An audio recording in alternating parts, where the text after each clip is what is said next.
자, 하단에 보시면 2번 목적물의 범위가 나오죠. 기억, 부합물에도 미치고 종물에도 미칩니다. 결국은 저당권의 효력은 첫째, 부합물에도 그 효력이 미쳐요. 그럼 결국은 부합됐는지 안 됐는지가 중요한 관건이겠죠. 이런 문제죠. 1층 집이 있는데 저당권이 설정이 됐어요. 그리고 2층으로 증축이 됐습니다. 그럼 결국은 원칙에 따라서 부합이 됐으면 저당권력이 2층까지 미칠 거고요. 만약에 구조상, 이용상 독립성이 있다는 이유로 부합하지 않았다면 저당권력이 미치지 않겠죠. 그럼 결과적으로 어떻게 되냐면 원칙에 따라서 부합이 되면 경락이는 1층에 관한 소유권뿐만 아니라 2층까지 다 갖게 되겠죠. 왜요? 저당권력이 어디까지 미쳐요? 2층까지 미치니까요. 근데 구조상, 유형상 독립성이 있다는 이유로 부합이 안 되면 경락이는 1층에 관한 소유권만 취득하고 2층에 대해서 뭐죠? 소유권을 취득하지 못하겠죠. 왜요? 부합되지 않았으면 저당권력이 어디에는 미치지 않아요? 증축된 부분에 미치지 않으니까요. 다시 말씀드리면 부합됐는지 안 됐는지 가지고만 따집니다. 따라서 뭐 무효가든 미등기든 불법이든 이런 건 고려하지 않고요. 또 저당권 설정 전에 증축됐는지 후에 증축됐는지 그런 것도 뭐 하잖아요? 고려하지 않고요. 또 그것이 경매 당시에 경매 목적물로 가치가 평가됐는지 안 됐는지도 고려하지 않습니다. 부합되면 효력이 미치고 부합되지 않으면 효력이 미치지 않습니다. 교재 보시면 원칙하고 예외까지 나오는데 특히 예외에 나와 있는 거는 뭐 특별히 의미가 없고요. 특히 원칙에 나와 있는 것들 한번 쭉 보시되 이것도 외울 거는 아닙니다. 부합됐는지 안 됐는지 가지고만 따져요. 그 다음에 종물도 마찬가지죠. 종물하면 뭐가 떠오르시죠? 자동차 타이어가 떠오르시나요? 이 자동차 타이어는 분리할 수는 있으니까 부합물은 아닌데 자동차와 달라붙어 있어야지만 의미가 있으니까 자동차가 주된 물건 주물이라면 타이어는 종된 물건 종물이고요. 이 자동차의 저당권이 설정되면 당연히 어디에 돼요? 타이어에도 그 효력이 미치겠죠. 따라서 경락을 받은 사람은 자동차 소유권뿐만 아니라 타이어까지 함께 소유권을 갖게 됩니다. 물론 타이어를 저당권 설정 전에 바꿨는지 설정 후에 바꿨는지 그거는 뭐 하지 않습니까? 고려하지 않습니다. 끝이죠. 그 다음 니은번 과실 저당권자는 과실 수취권이 없습니다. 따라서 저당 목적물로부터 발생한 과실은 누가 갖습니까? 저당권 설정자인 채무자가 갖겠죠. 예를 들어서 제가 제 아파트에 저당권 설정하고 세를 주면 월세는 제가 받는 거지 저당권자인 은행이 받는 건 아니잖아요. 그죠? 다시 말하면 저당권자는 뭐가 없죠? 과실 수취권이 없습니다.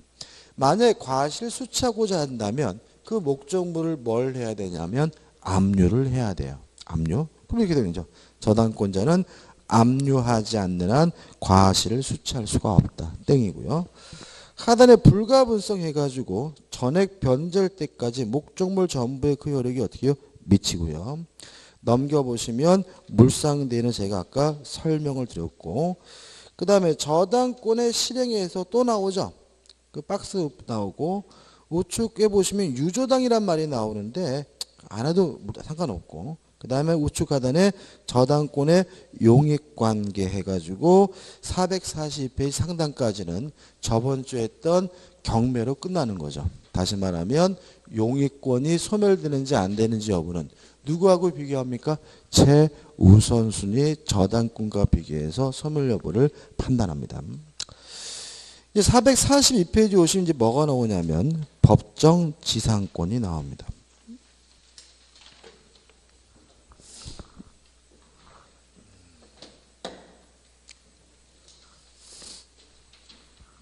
이제 법정지상권은 이제 마지막인데 이제는 우리가 뭐 법정지상권은 아시겠죠? 건물이 존재하고요. 건물의 소유자하고 토지 소유자가 같았어요. 그것이 일정한 사유로 건물의 소유자와 토지 소유자가 달라지면 뭐가 발생하죠? 법정지상권이 발생하기 때문에 건물을 뭐 할 필요 없죠? 철거할 필요가 없다. 계속해서 하고 있잖아요. 그죠? 3주째인데 3주면 거의 한 달이죠. 일단 여기서 일정한 사유에서 여기서 배우고 싶은 건 뭐냐면 저당권 실행입니다. 그럼 이렇게 되는 거죠. 건물이 존재하고 건물과 토지 소유자가 같았는데 저당권 실행으로 건물과 토지 소유자가 달라지면 뭐가 발생하죠? 법정지상권이 발생한다. 이런 얘기고요. 주의하실 점은 한 가지인데 언제 건물이 있어야 되고 언제 건물과 토지 소유자가 같아야 되냐면 저당권 설정 시다. 이거 하나만 추가하시면 돼요. 저당권 설정 시에 건물이 존재하면 됩니다. 물론 그 건물이 무허가든 미득이든 그런 건 따지지 않고요. 또 건물이 완성될 필요도 없습니다. 건물이 신축 중이기만 하면 건물이 존재한 것으로 보고요. 또 언제 토지와 건물의 소유가 같아야 됩니까? 저당권 설정 시에. 따라서 저당권 설정 시 토지와 건물의 소유자가 같았다면 실행할 때 토지와 건물의 소유자가 다르더라도 뭐가요? 법정지상권이 발생합니다. 이게 전부거든요. 그래서 교재 보시면 판례들이 많은데 결국 이 얘기예요. 그래서 교재 보시면 3. 성립요건해 가지고 기억 저당권 설정 당시 뭐가요? 건물이 존재해야 된다. A. 무허가든 미등이든 상관이 없다. B. 건물이 꼭 완성되어야 되는 건 아니고요. 건물이 건축 중이라면 저당 건물이 존재한 것으로 본다. 니은번 토지와 건물이 동일인 소유해야 되는데 언제 동일해야 됩니까? A. 저당권 설정 당시 같으면 된다. 그 다음에 디귿번 저당권이 설정되었어야 되고요. 우측에 보시면 리을번 저당권이 경매 결과 토지와 건물의 소유자가 어떻게 달라져야 되고요. 미음번 성립 시기와 등기는 뭐 특별한 거 없으면 되겠죠. 전에 했던 거 똑같아요. 법정지상권은 등기하지 않아도 뭐요? 발생하지만 처분하려면 뭐가 필요하죠? 등기가 필요하단 말이 나와 있고. B번 내용도 뭐죠? 일반 지상권과 똑같고 4번 해가지고 법정지상권에 관한 규정은 강행 규정이란 말이 나와 있죠. 그죠?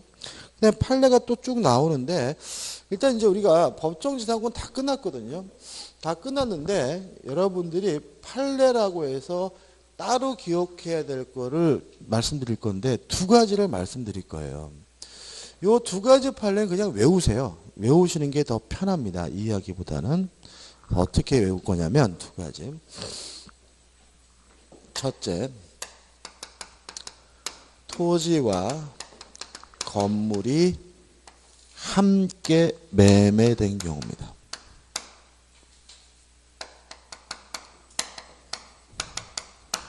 함께 매매된 경우에는 관습법상 법정지상권 발생하지 않고요. 저당권 실행에 의한 법정지상권 발생하지 않는다. 외우시는 게 문제 풀 때 편하고요.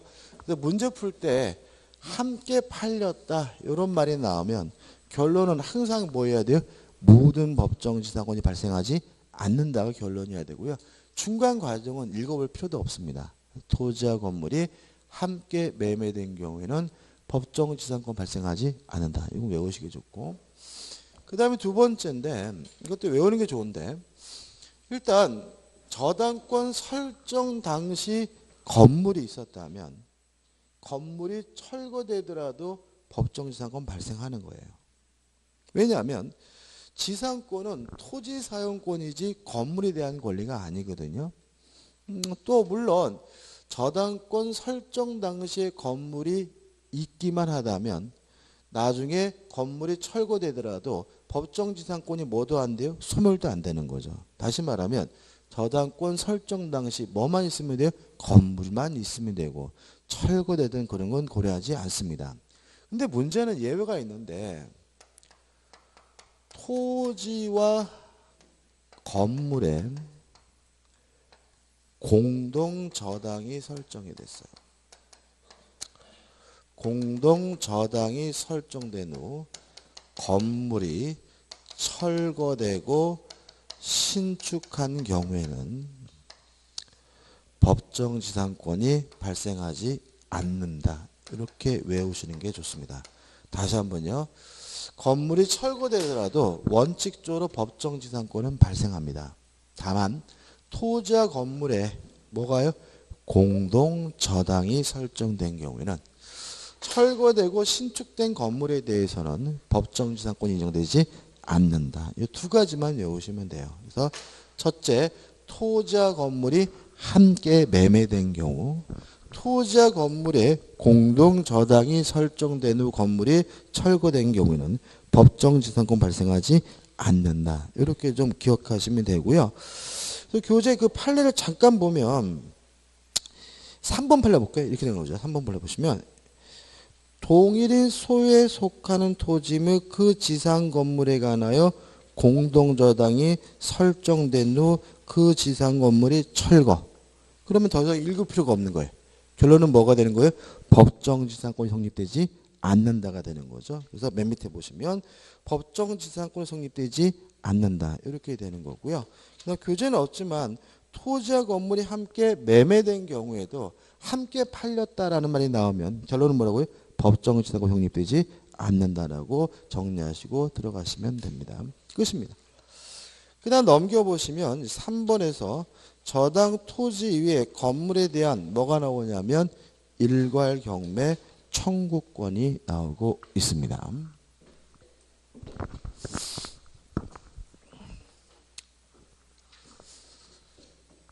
자, 갑이 땅을 가지고 있는데요.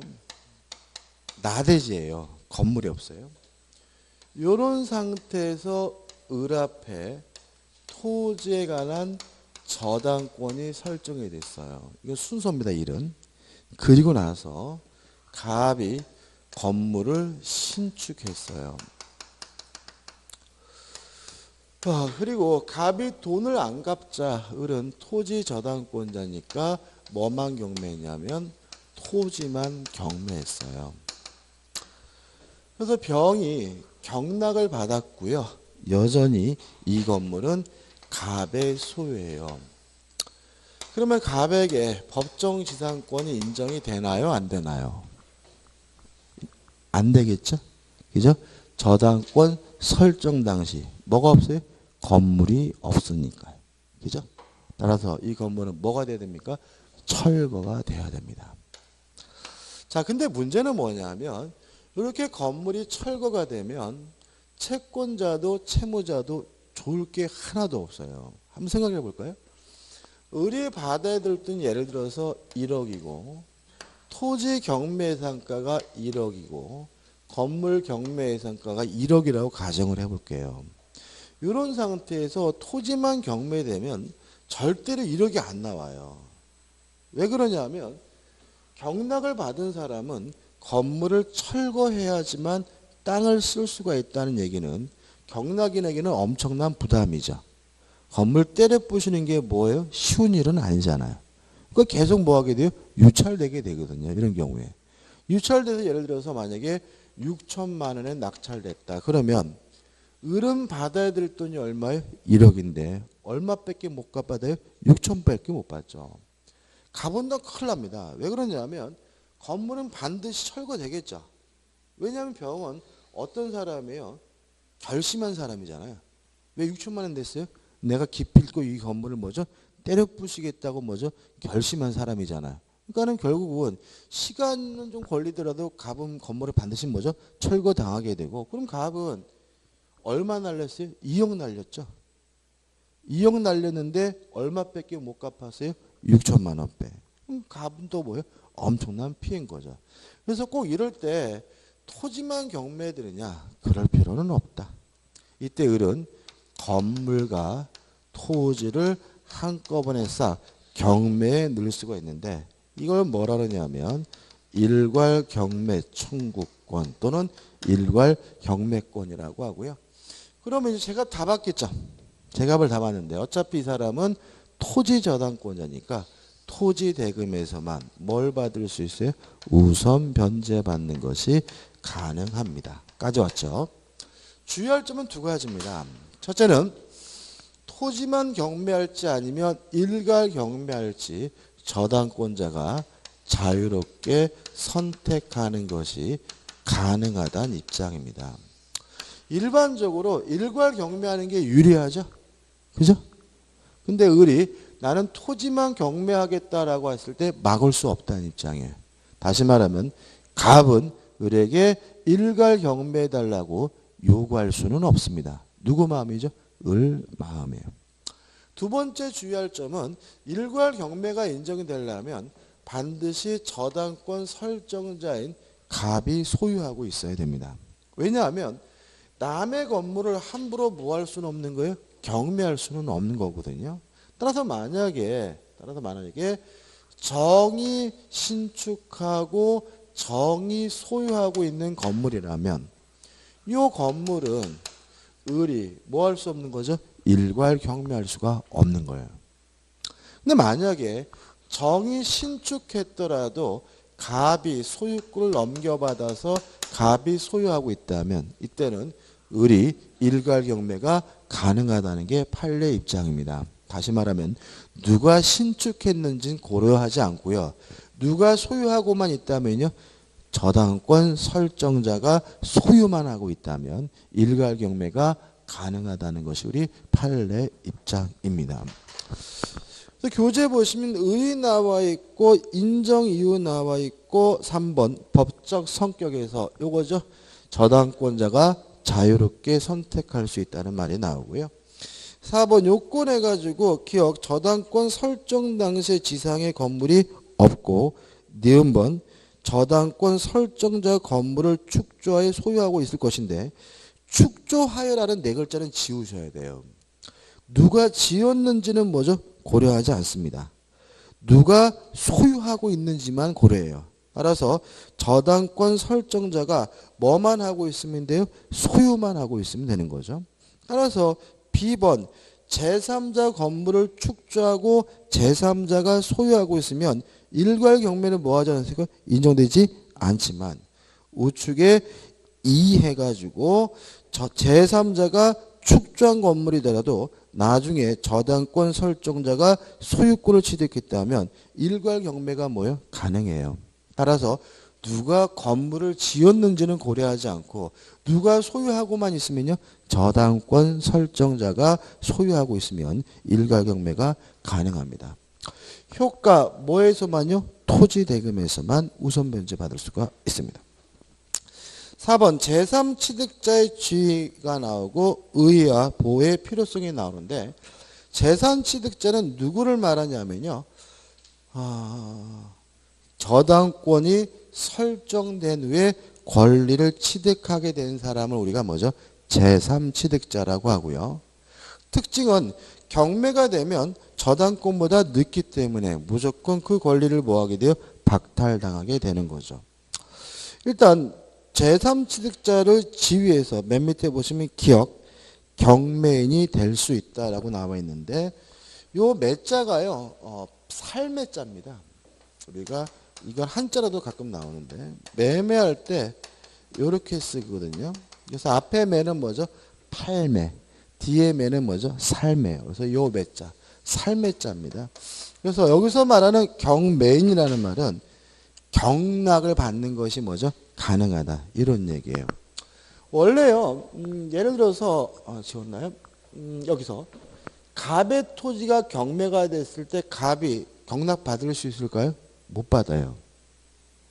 다시 말하면 자기가 아파트에 저당권 설정하고 돈 빌렸는데 아파트가 뭐가 돼요? 경매가 됐을 때 채무자는 그 아파트를 스스로 뭐 받지 못해요? 경락받지 못해요. 그렇지만 제3취득자는 뭐 받을 수 있어요? 경락받는 게 가능하다. 이런 취지가 되고요. 넘겨보시면 2번 제3취득자의 변제해가지고 제3취득자는 채무자가 반대하더라도 변제하는 것이 가능합니다. 다시 말하면 변제하고 저당권의 말소를 청구할 수 있는데 B번에서 채권 채무자의 의사에 반하여 변제할 수 있다. C번 해가지고 담보되는 범위 내에서만 변제하면 된다. 기억해 두시기 바라고 나머지 것들은 큰 의미 없습니다. 아무튼 그냥 쉽게 말하면 돈 갚고 저당권 말소해달라고 뭐 할 수 있어요? 요구할 수가 있고요. 하단의 디귿번 제3취득자는 필요비 유익비를 지출한 경우에는 필요비 유익비에 대해서 뭐 받을 수 있냐면 우선 변제받을 수 있습니다. 간단히 정리해 볼게요. 이런 문제입니다. 아파트를 새로 샀어요. 근데 전 소유자가 대출받는 바람에 그 아파트가 경매될 판이에요. 그러면 지금 제 새로운 소유자는 제3취득자는 경매되기 싫으면 뭐 하면 돼? 빚 갚으면 되는 거예요. 그래서 빚을 갚고 뭐죠? 저당권 말소를 청구하든지 아니면 빚 갚는 게 여의치 않는다면 그 아파트를 스스로가 뭐 받을 수 있어요? 경락을 받을 수도 있어요. 왜요? 싸게 경락을 받으면 손해를 뭐 할 수 있어요? 최소화할 수가 있으니까요. 근데 빚을 갚거나 경락을 받으면 안 쫓겨나겠죠? 근데 빚 갚지도 못하고 경락도 못 받았다면 제3취득자는 뭐 하게 돼요? 쫓겨나게 되는데 그때는 필요비 유익비에 대해서 뭐 받을 수 있죠? 우선 상환받을 수가 있다. 이 정도입니다. 그 다음에 6. 저당권 침해와 구제에서 1번 침해의 나오고 구제 방법에서 물권 청구권. 한 가지만 주의하시면 됩니다. 반환 청구권이 없다. 저당권자는 스스로 뭐 하지 않고 있어요? 점유하지 못하고 있기 때문에 반환을 청구할 수는 없고요. 방해 제거와 방해 예방만 청구할 수 있고요. 그 다음 우측에 보시면 2번 기한의 이익이 상실됐다는 이유로 즉시 변제를 청구할 수가 있고요. 또 3번 이러한 침해로 인해서 담보가 부족하다면 담보물 보충도 청구할 수 있고요. 4번 손해가 발생했다면 손해배상도 청구할 수가 있습니다. 좀 설명을 좀 드려야 될 게 있는데 일단 담보가 부족하다면요.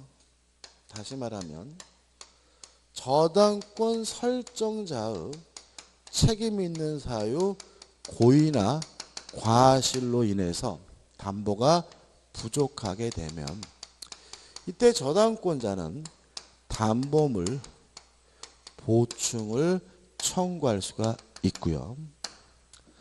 또 채무자가 다시 말하면 채무자의 고의나 과실로 담보를 손상 감소 멸실하게 되면 채무자는 기한의 이익을 상실하기 때문에 저당권자인 채권자는 당장 돈을 갚아라 즉시 변제를 청구할 수가 있고요. 또 이러한 침해로 인해서 손해가 발생했다면 무엇도 청구할 수 있냐면 손해배상도 청구할 수 있다. 이렇게 나와 있거든요. 교재. 첫 번째 주의하실 점은요. 담보물 보충을 청구하고는요. 즉시 변제도 청구하지 못하고요. 손해배상도 청구하지 못한다는 것 주의하셔야 됩니다. 왜냐하면 담보가 부족하다는 이유로 보충을 하면 못 기다릴 이유 없는 거죠. 그러니까 즉시 변제는 왜 청구하는 거예요? 그때까지 못 기다리냐 했던 얘기잖아요. 그렇죠? 따라서 담보물 보충을 청구하면 즉시 변제 청구할 수가 없고요. 또 담보가 보충됐다면 뭐도 없는 거죠? 손해도 없는 거죠. 따라서 무엇도 청구할 수 없어요? 손해배상도 청구할 수가 없는 겁니다. 그 다음 또 하나 주의하실 것은 담보물 보충을 청구하려면 저당권 설정자에게 고의나 과실이 필요하고요. 즉시 변제를 청구하려면 채무자에게 고의나 과실이 필요하다는 거 조심하셔야 돼요. 예를 들어 볼게요. 을이 갑에게 1억을 빌려주고 12월 31일까지 갚기로 했거든요. 그 갑소유 A 건물에다가 저당권을 설정해 놨는데 병이 지나가다가 이런 거지 같은 생각하면서 방화하는 바람에 건물이 홀라당 불타서 없어졌어요. 을은 담보물 보충을 청구할 수가 없습니다. 왜냐하면 병이 방화했다는 말은 저당권 설정자인 갑에게 뭐가 없어요? 고의나 과실이 없기 때문에요. 또 우리 갑에게 지금 당장 돈을 갚아라 즉시 변제를 청구할 수는 없습니다. 병이 방화했다는 말은 채무자인 갑에게 아무런 뭐가 없어요? 고의나 과실이 없기 때문에요. 이해되시죠? 최근에는 이 앞대가리 전제를 잘 물어봅니다. 따라 이런 건 안 되고 갑의 과실로 화재가 발생해서 없어졌다면 이때는 담보물 보충을 청구하거나 아니면 즉시 변제를 청구하거나 둘 중에 하나를 선택적으로 어떻게 해요? 행사할 수 있다는 의미니까 주의하시기 바랍니다. 끝이죠. 그 다음에 넘겨보시면 7번에서 저당권의 처분과 소멸에서 설명드릴 게 없습니다. 일단 부종성 수반성 때문에 저당권만 따로 띄어서 양도할 수는 없고요.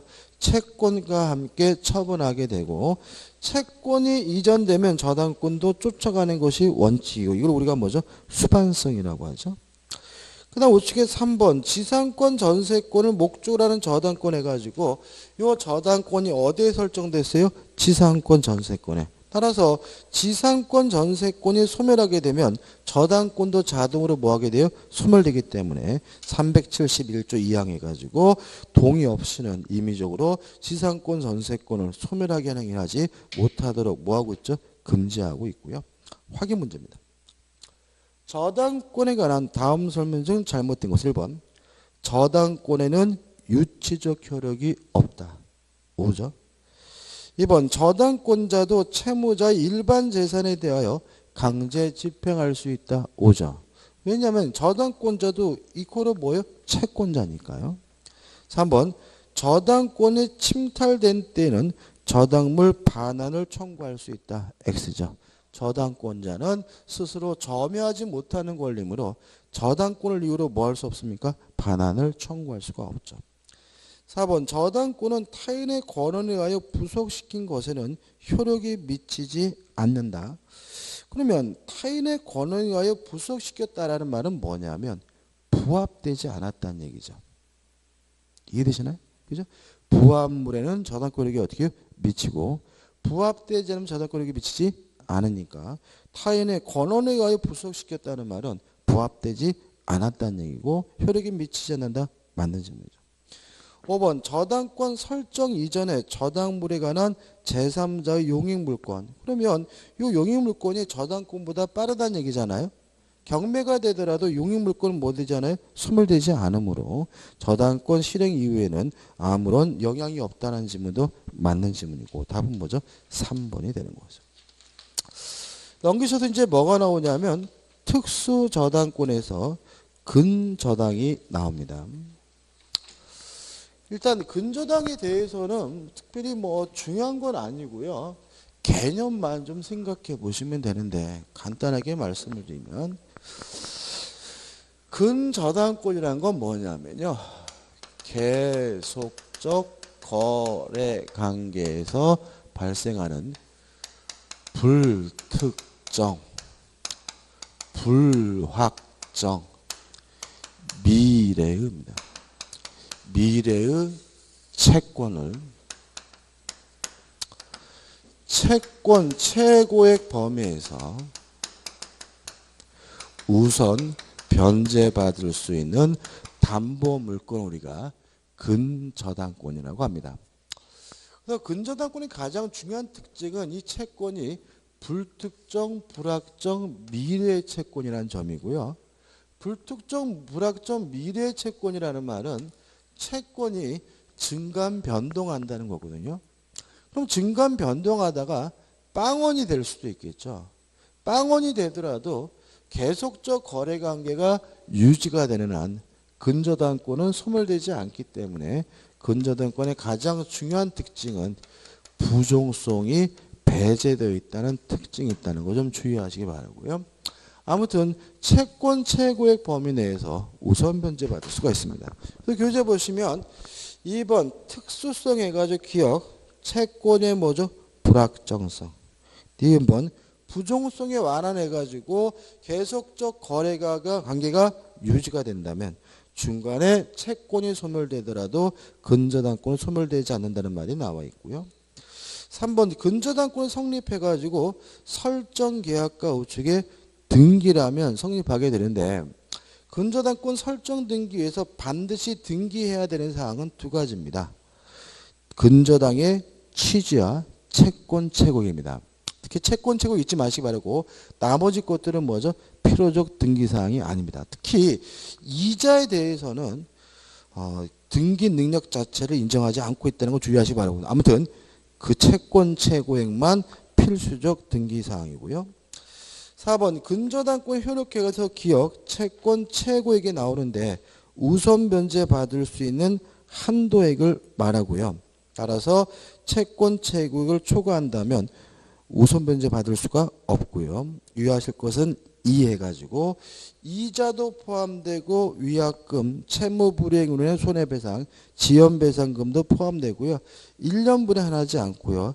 다만 주의하실 것은 이가 또 나는 다만 실행비용은 채권 체계에 포함되지 않습니다.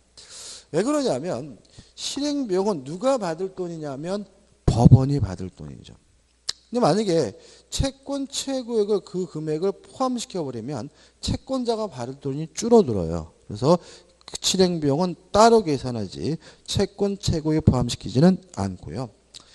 네, 한번 피담보 채권의 확정이 나오는데 일단 요 계속적 거래관계가 종료가 되면 채권액이 확정이 되고 일반 저당권으로 전환이 됩니다. 근데 시험에 가장 많이 나오는 것은 밑에서부터 6번째 1입니다. 근저당권자가 경매를 신청하면 채권액이 뭐가 되죠? 확정이 되고요. 다만 3에서 후순위 저당권자 경매를 신청한 것이라면 선순위 근저당권자의 채권액에 확정시키는 경락인이 경락대금을 완납한 때임을 주의하시기 바랍니다. 왜 이러냐면요. 경매가 이루어지게 되면 모든 저당권은 무조건 소멸해야 돼요. 따라서 후순위 권리자가 경매를 신청했더라도 선순위 권리자는 무조건 뭐가 돼야 돼요? 소멸돼야 되겠죠. 따라서 채권액이 확정돼야 되는데 스스로 원해서 확정되는 것이 아니기 때문에 보호하기 위해서 그 시점을 최대한 늦춰줍니다. 그래서 경락대금을 경락인이 완납한 때라고 규정하고 있음을 주의하시기 바라고요. 그 다음에 10번 채권 최고액보다 실제 채권액이 초과되는 경우에서 1 나오고 넘겨보시면 2가 나오는데 간단히 말씀드리면 채무자는 전액을 다 갚아야지만 근저당권의 말소를 청구할 수가 있고요. 물상보증인이나 제3취득자는 채권 최고액 범위 내에서만 갚으면 근저당권의 말소를 청구할 수 있다는 거 유의하시기 바라고요. 디귿번 확정이 되면 이제는 근저당권은 뭐로 바뀌냐면 일반 저당권으로 바뀝니다. 다음 겁니다. 그 다음에 5번 근저당권의 변경에서 굉장히 복잡하게 나오는데 큰 의미 없습니다. 한번 쭉 읽어보시면 되고 우측에 리얼번 근저당권 양도도 일반 저당과 똑같습니다. 부정성 수반성이 인정이 되고요. 그 다음에 6번 소멸 나와 있고 7번에서 포괄 근저당이 나오는데 포괄 근저당은 뭐냐면요. 여기 없는 겁니다. 여기. 계속적 거래가. 그러니까 우리가 은행에서 이렇게 대출 받으면 무조건 근저당권 설정하거든요. 뭐가 없더라도요. 은행하고 저하고 계속적 거래관계가 없더라도. 이렇게 계속적 거래관계 없이 그냥 채권 최고액 범위 내에서 우선 변제 받을 수 있는 담보물권을 포괄 근저당이라고 하고요. 물론 유효합니다. 가장 흔한 저당권이 뭐냐면 포괄 근저당인 거죠. 확인 문제입니다. 근저당권에 관한 설명으로 틀린 것은 1번 근저당권의 실행비용은 채권 최고액에 포함되지 않는다. 5. 법원이 따로 받아갑니다. 2번 피담보 채권의 이자는 채권 체계에 포함된 것으로 본다. 맞고요. 3번 물상보증인은 채권 최고액까지만 변제하면 근저당권의 말소를 청구할 수가 있고요. 4번 근저당권자가 피담보 채무의 불이행을 이유로 경매를 신청한 후 새로운 거래관계에서 발생한 원본 채권은 그 근저당권에 담보되지 않는다. 맞아요. 왜냐하면 경매를 신청하게 되면 채권액이 확정이 됩니다. 따라서 일반 저당권으로 전환되기 때문에 더 이상 근저당권이 아니기 때문에 그 후에 발생하는 채권은 담보될 수가 없고요. 5번 근저당권자가 피담보 채무의 불이행을 이유로 경매 신청을 하여 경매 개시 결정이 있은 후에 경매 신청이 취하됐어요. 취하라는 건요. 소급표가 없는 겁니다. 따라서 경매 개시 결정의 효과나 경매 신청 효과는 뒤바뀌지 않아요. 취하로. 따라서 경매 신청이 되면 채권액이 확정이 되고요. 취하되더라도 변함이 없으므로 채무 확정 효과가 번복된다는 지문은 X고요. 답은 뭐죠? 5번입니다.